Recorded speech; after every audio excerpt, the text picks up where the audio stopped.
Madame, mademoiselle, monsieur, bienvenue à Metro News. Voici les principaux titres qui seront développés aujourd'hui. La souche du coronavirus présente en Haïti n'est pas aussi agressive que celle qui a frappé les États-Unis, la France, l'Espagne et l'Italie, selon le co-président de la commission multisectorielle de la gestion de la crise de Covid-19, le docteur William Pape. Tout est fin prêt pour la reprise des vols ce mardi 30 juin à l'aéroport international Toussaint Louverture, selon le ministre des Travaux publics, Transports et Communications, Nader Joaséus. Le respect des mesures sanitaires et des gestes barrières seront stricts. Lancement ce jeudi par les responsables de la Banque centrale du Plan national d'éducation financière 2020-2024.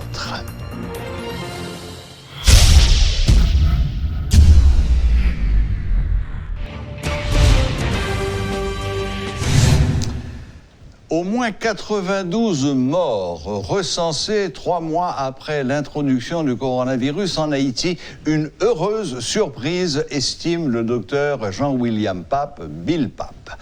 Le co-président de la commission multisectorielle de la gestion de la crise du Covid-19 a fait remarquer que la souche présente en Haïti n'est pas aussi agressive que celle qui a frappé les États-Unis, la France, l'Espagne ou l'Italie. Il a fait cette déclaration alors qu'il intervenait à l'émission Rendez-vous économique de Kessner-Farrell. Là, parler d'épidémie, il y a plusieurs épidémies dans le pays. Par exemple, on a dit que l'éclaté dans l'Ouest, soit regardé, pendant très longtemps, l'Ouest, 80% de tout le c'est dans l'Ouest l'idée. Pour nous, on parle il va changer au fur et à mesure.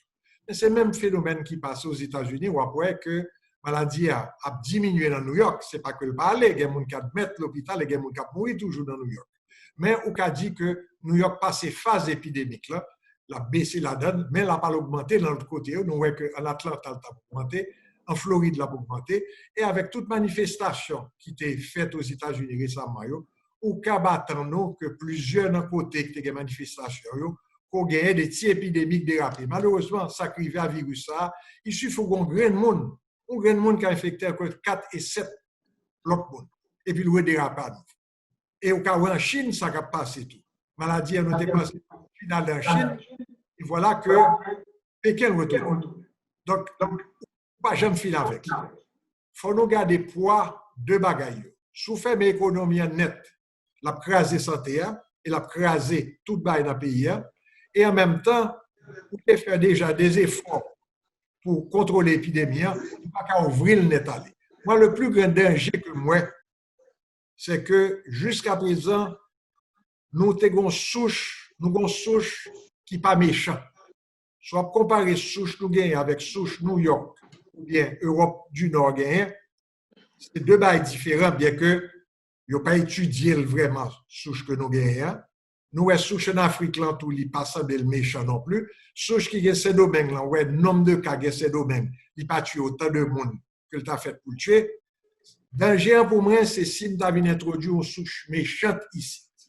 Le ça, l'a fait dans pile tort parce que le système n'a pas paré pour recevoir énormément de monde qui t'a venu pour soins intensifs. Ce n'est pas chance pour nous que l'IRIV joigne nous comme ça. Ça nous remarque tout, c'est que dans un pays qui est plus chaud, pour raison que nous ne comprenons pas très bien, nous remarquons qu'il y a une épidémie qui est moins méchante. Pour comparer la Floride ou bien la Californie avec New York, eh bien, c'est deux bagages différents. Maintenant, est-ce que souche, ça qu'on observe tout, c'est que force souche New York là, arrivé en Floride tout, puisque avant d'arriver en Haïti, il est beaucoup plus près de la Floride, c'est là pour arriver avant. Est-ce que qu'on y a la température, environnement, l'attitude là, bon bagage pour jouer là-dedans, nous ne connaissons pas. Comme on connaît son maladie qui est nouvelle, qui est un nouveau traitement qui a besoin tout le temps, là tout, nous ne connaissons pas vraiment complètement. Mais tout ça m'a dit, c'est que bon Dieu bénit nous, que jusqu'à présent, bien que souche ça a tué, il a tué des jeunes garçons tout, nous mais nous pas gagné une maladie aussi méchante que ça nous ouais dans certains pays, surtout les États-Unis à l'est, et puis l'Italie et la France. 3 mois après la fermeture de l'aéroport international Toussaint Louverture en raison de la pandémie du coronavirus en Haïti, le gouvernement a annoncé officiellement la reprise des vols pour le mardi 30 juin. Le ministre des Travaux publics, Transports et Communications, Nader Joaséus, a indiqué que tout est fin prêt pour cette réouverture. Il a également précisé que le respect des normes sanitaires sera très strict. Notre collaborateur Jean-Jules Desaugustes a effectué une visite à l'aéroport. Suivez son reportage. C'est officiel. Le gouvernement du pays annonce la réouverture des aéroports internationaux d'Haïti pour le 30 juin de cette année. Déjà, les activités ont repris à l'aéroport international Toussaint Louverture. En termes de préparatifs, des mesures sanitaires doivent être respectées et d'autres gestes barrières doivent être mis en application selon la déclaration du ministre des Travaux publics, Transports et Communications. Dans une correspondance adressée le 21 juin au directeur général de l'autorité aéroportuaire nationale, Irvin Mehu, le titulaire du MTPTC annonçait la réouverture des aéroports internationaux du pays après avoir reçu un avis favorable de la commission multisectorielle chargée d'évaluer les différents enjeux liés à la conjoncture actuelle. Dans cette même correspondance portant signature du ministre Nader Joaséus, ce dernier confirmait la date du 30 juin proposée initialement par le chef de l'État pour recevoir à nouveau des vols internationaux sur les tarmacs locaux.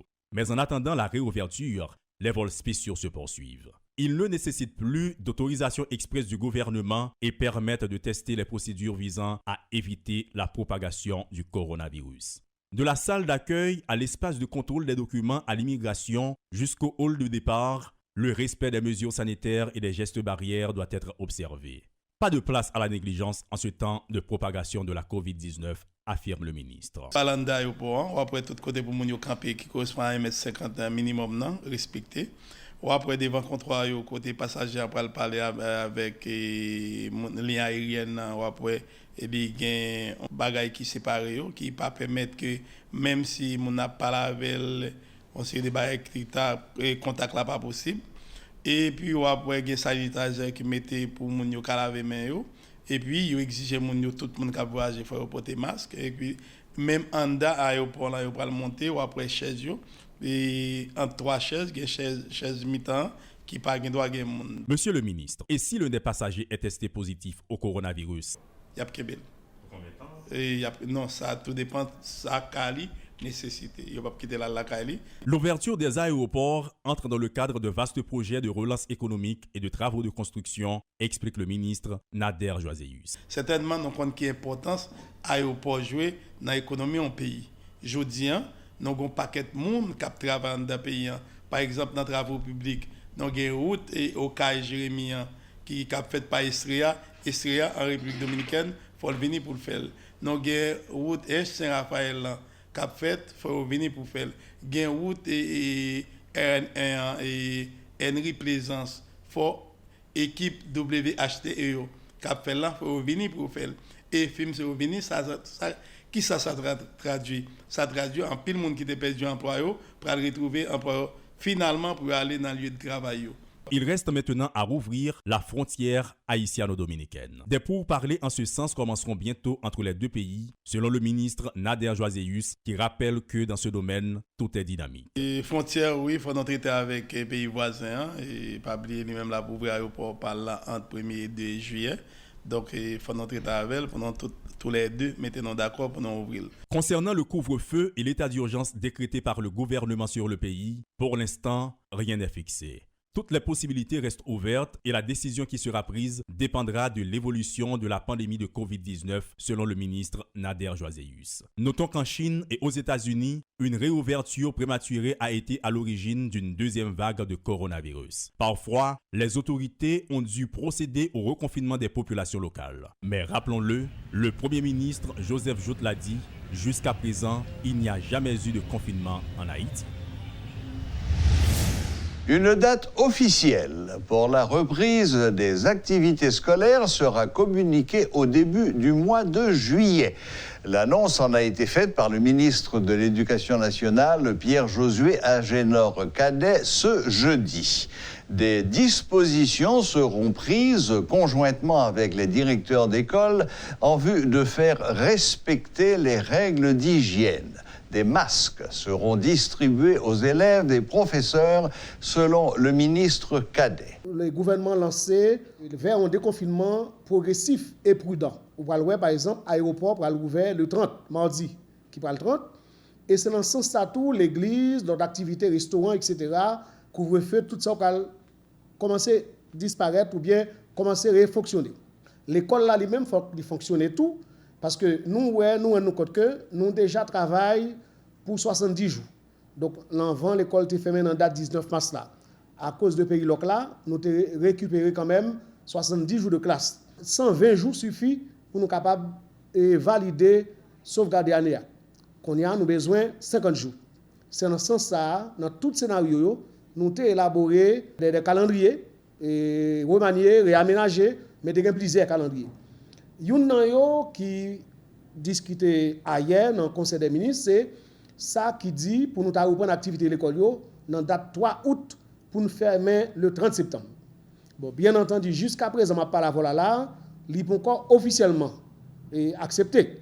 Mais dans pile possibilité, c'est lui-même qui peut l'accepter dans quelques jours avant. Parce qu'il faut que nous au moins faire annonce au moins un mois avant, là, nous prendre lien. Si nous reprenons le 3 août, nous fermons le 30 septembre, nous allons faire examen l'État, tant que baccalauréat, 9e année, ENI, SEV, INFP, etc. Nous allons faire examen ça dans 2 premières semaines d'octobre, de manière à ce que 9 novembre, nous démarrions avec nouvelle année académique. Là. Et l'école a tout, parce qu'on reprend, j'ai le fait avant, on connaît dans l'État surtout, il y a des classes pléthoriques. Donc, il y a ça qui envisagé travail plusieurs fois par jour, ou bien faire rotation.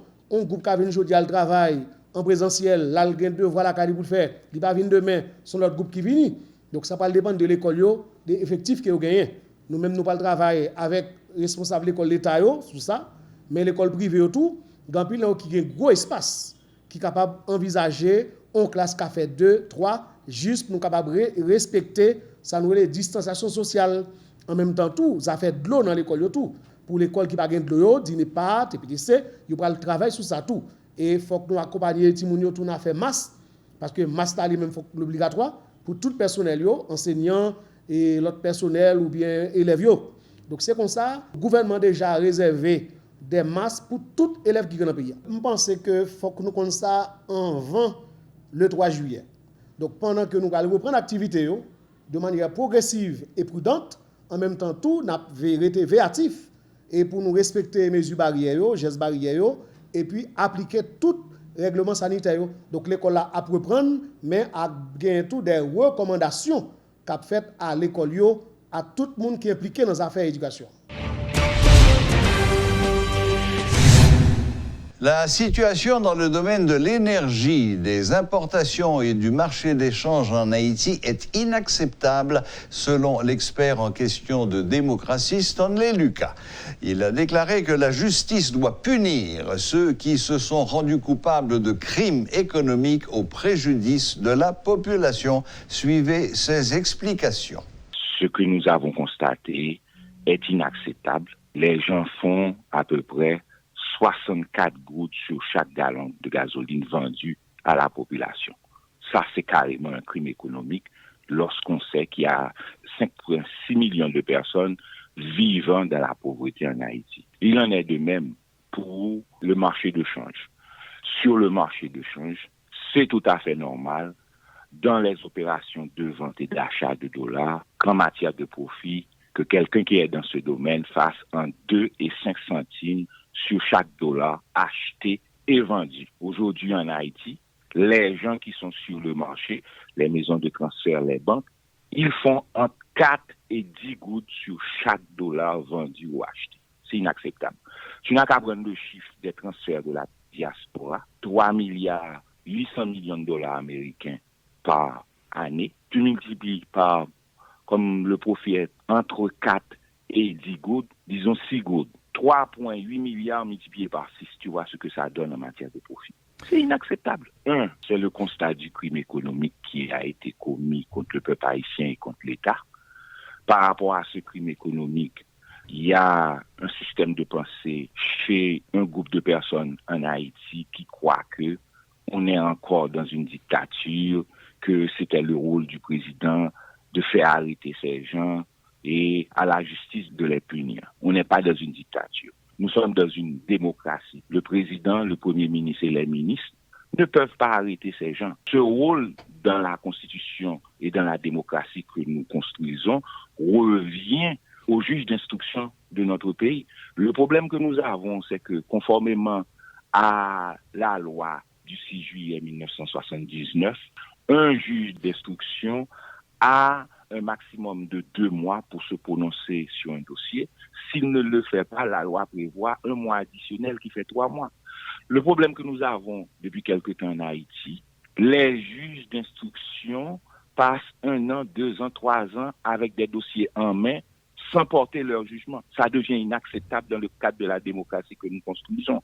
Donc ces gens qui ont commis ces crimes économiques dans les produits pétroliers, sur le marché d'échange, avec l'électricité et même dans les importations, il ne faut pas oublier, et nous importons pour 4 milliards 500 millions de dollars américains, qui représentent à peu près 85% de ce que nous consommons dans le pays. Et ce trafic se fait aussi sur le marché de l'importation. Donc ces gens sont en train de faire 500% de profit sur la société. Dans toute société démocratique, c'est quelque chose d'inacceptable et de révoltant. Donc il faut punir les responsables. La création de G9 et alliés prouve que les bandits ont peur. C'est ce qu'a fait savoir ce jeudi le ministre de la Justice, Luqman Dehlil. Ainsi, il réaffirme l'engagement du gouvernement à mettre ces derniers hors d'état de nuire. Monsieur Dehlil en a profité pour dénoncer certaines organisations de défense des droits humains qui se servent de ce dossier contre le pouvoir en place. Je pense que il y a des hommes, il a principal, c'est parce que monsieur traqué au peur qui fait APC organiser. Il propose, comme si Mdado, il a déposé les armes à faire la paix. Parce que depuis que je ne pas jouer avec eux, et on connaît, je vais poursuivre même n'importe quoi faire. Donc, il peut. Il a essayé d'organiser, il propose, il dépose les armes, comme si pour être capable de créer diversion de bon côté, et puis, comme si on a relâché pour remonter le terrain. C'est comme ça lié. C'est peur de peur. Et me dit dans le discours, la peur va changer de camp et la peur doit changer de camp. Pas oublier me dire ça. C'est peur comment c'est peur. C'est comme ça pour nous prendre. C'est pas question comme si c'est mon ap supporté. C'est pas ça lié. C'est peur ou peur. Et n'a pas quand même. Mais tôt ou tard, ils paieront ça très cher. Chaque fois sorti pour frapper des délinquants, ils campent en face. Ils ont défendu. Ils doivent faire massacre. Qu'on y a là, il y a deux gouvernements qui ont supporté. Je trouve que c'est vraiment malhonnête. Parce que si on dit que on ne peut pas supporter des délinquants, pour qu'ils soient en face de nous, alors que vous les traquez. Moi, je ne sais rien pour moi. Je comprends une douleur, maman, papa qui a crié que de l'eau par exemple sous l'ange. Et ça fait des gens de malandrins, ça, et ne pas du tout, et ne pas aucune forme de démagogie avec sans avis. Ça. Donc ça veut dire que c'est malhonnête, les organisations ont prêté du doigt pour nous supporter de malandrins. Par exemple, sa pièce, et nous avons continué à traquer, nous ne pas prendre pression mais personne, nous avons fait travail nous, parce que nous avons avantage nous allons voler avec personne. Nous clairs, mais propres, j'en ai toujours dit poche saine. Environ 89% de la population âgée de 15 ans et plus n'ont pas accès à un compte bancaire, 73% n'épargnent pas formellement et 87% n'empruntent pas. Lors du lancement du plan national d'éducation financière 2020-2024, ce jeudi, le gouverneur de la Banque centrale, Jean Baden-Dubois, a révélé ces informations en provenant d'une série d'enquêtes menées par les firmes FinCap et FinScope. Selon les enquêtes FinScope réalisées en 2018 sur plus de 7,5 millions de personnes âgées de 15 ans et plus, 53% d'entre elles souhaitent bénéficier d'une éducation financière en vue de faire fructifier leurs actifs et de se protéger contre les aléas de la vie. Un plan national d'éducation financière qui appelait pour rendre gros service non seulement à jeunes écoliers, étudiants universitaires, mais à tout pays et à toute société, côté qui va permettre de faire des choix éclairés, des choix bien calculés, dans ça on va le faire comme investissement, dans ça on va faire comme dépense et dans tout ça on va le faire tout comme économie. Donc on pense que la ça fait aujourd'hui, c'est un événement à nul autre pareil pour le bien des jeunes en particulier, mais pour le bien d'Haïti en général. Le ministère de l'Éducation nationale fait déjà un gros effort parce que depuis notre classe, il y a des cours d'économie. Et je pense que ça va en plus pour que les jeunes, écoliers, depuis l'école, je connais ça, ça veut dire utiliser services et produits financiers. Ce n'est pas l'heure au sorti, c'est depuis l'école que vous commencez à habituer avec. Parce que depuis l'école que vous connaissez, ça veut dire payer taxes. Qui taxes qui existaient et pour qui ça taxe. C'est depuis l'école que vous commencez à parler de budget, la République, qui ça qui est dans le budget et comment vous pouvez utiliser. Avec Aflatoon, qui a une expérience dans mettre en place les manuels scolaires, dans mettre en place l'éducation financière dans les manuels scolaires, je pense que le jumelage, ça, mariage, ça, qui a fait entre Aflatoon, qui ont une expérience, qui déjà fait auprès de plus de 8 millions de jeunes. Je pense que le mariage entre Aflatoon, le ministère de l'Éducation nationale et la Banque de la République, c'est un élément important, un gros facteur dans le succès du programme d'éducation financière là, qui est supposé commencer depuis tout petit, depuis notre classe, puis on prend une notion ça, de façon à ce que ce n'est pas l'heure où dans le monde que vous atterrissez sur lui, vous pas de temps sur ça, les produits financiers, vous pas de temps sur ça, les comptes courants, vous pas de temps sur ça, les comptes d'épargne, vous pas de temps sur un cadre de crédit, un cadre de débit, il est trop tard. Dans l'ère que nous sommes, dans l'ère de la digitalisation, il est fondamental que depuis l'école, si nous avons commencé à utiliser produits et services financiers, et je pense que ça, c'est un travail qui va le faire. Et je voudrais vraiment féliciter le ministre de l'Éducation nationale là, parce que vraiment, il mettait tout lui-même et tout poil de façon à ce que l'éducation financière là, présente dans le système éducatif et que l'hérité une fois. Voilà, la boucle est bouclée. Merci de nous rester fidèles et à la prochaine, même heure, même chaîne.